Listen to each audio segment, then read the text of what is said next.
Um desembargador de uma das câmaras criminais do TJ Paraná disse que nós, advogados, não estudamos mais e que só nos preocupamos em captar clientes. Eu concordo em partes com ele. Mas por que será que a maioria dos advogados não estuda mais? Hoje eu quero mostrar para vocês como o Poder Judiciário é a principal causa dessa falta de estudo de nós, advogados.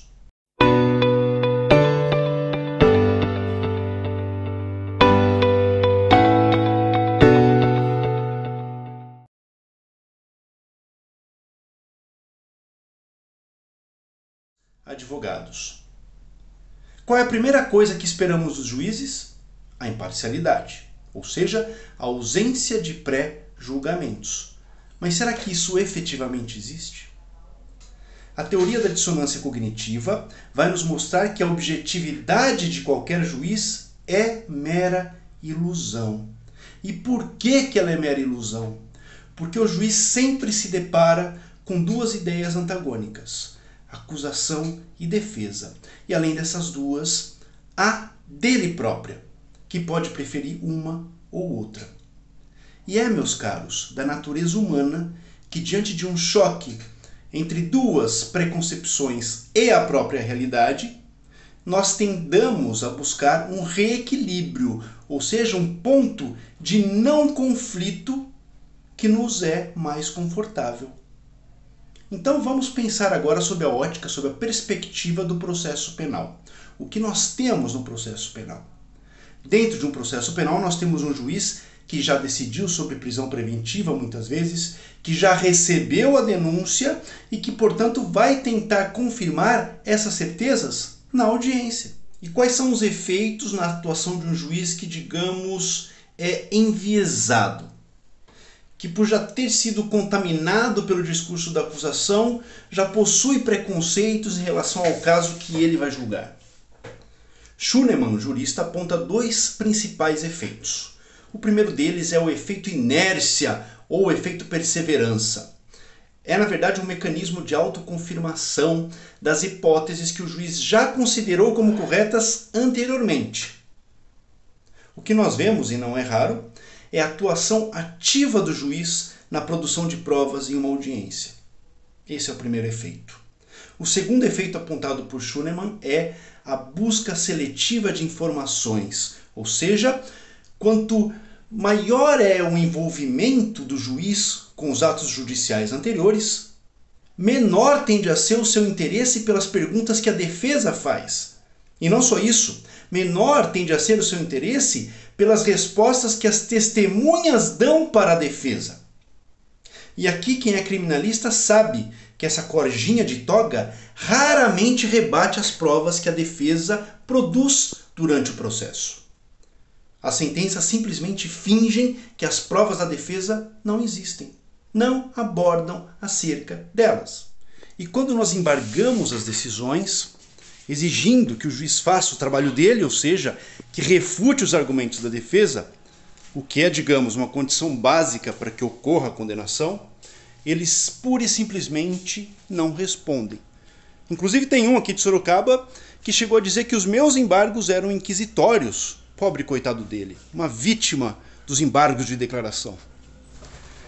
As pesquisas nessa área elas têm demonstrado que os juízes que têm conhecimento da investigação tendem a não armazenar as informações da defesa. Por quê?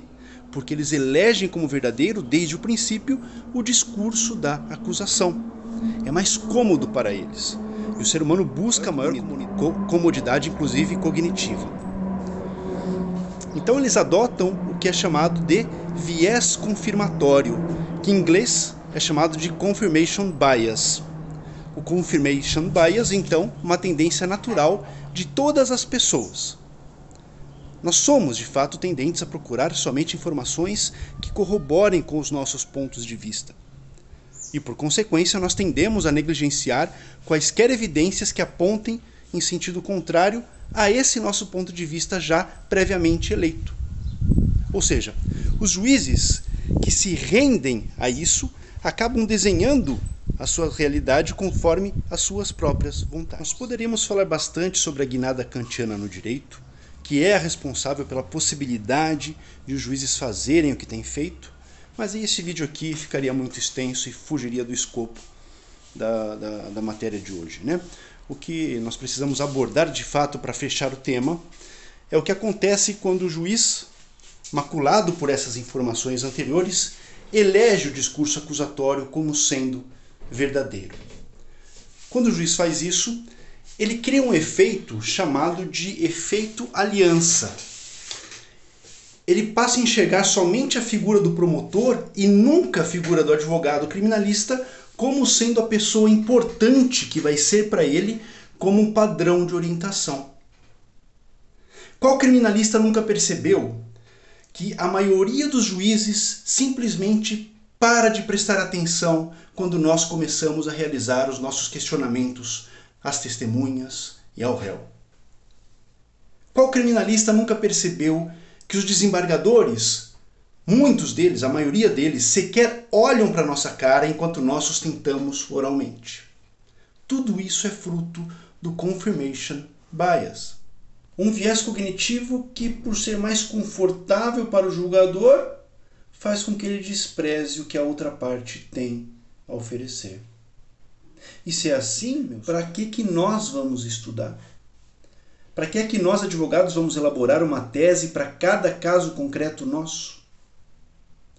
Para que nós vamos empreender esforços em um jogo que já começa perdido?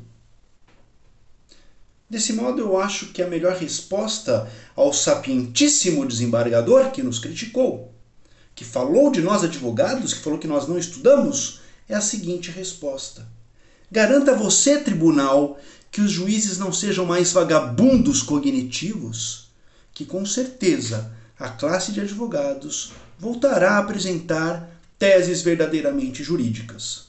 Sem que isso aconteça, o copia e cola já é bastante suficiente para essa corja de vagabundos. E tenho dito.